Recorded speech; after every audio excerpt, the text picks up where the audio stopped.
Такой большой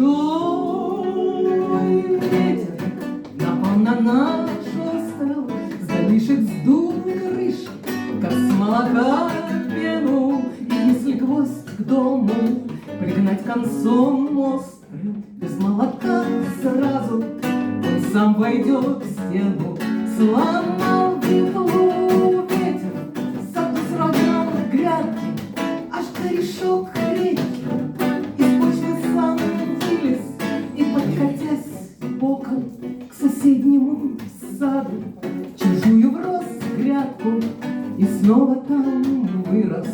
А шквал унес в море десятка шлюпок, а рыбакам горе не раскурить трубок, а раскурить надо, да вот зажечь спичку, как на лету взглядом остановить птичку.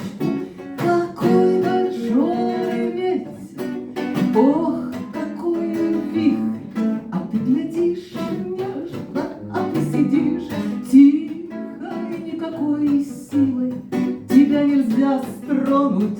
Пускай Нептун слезет со своего трона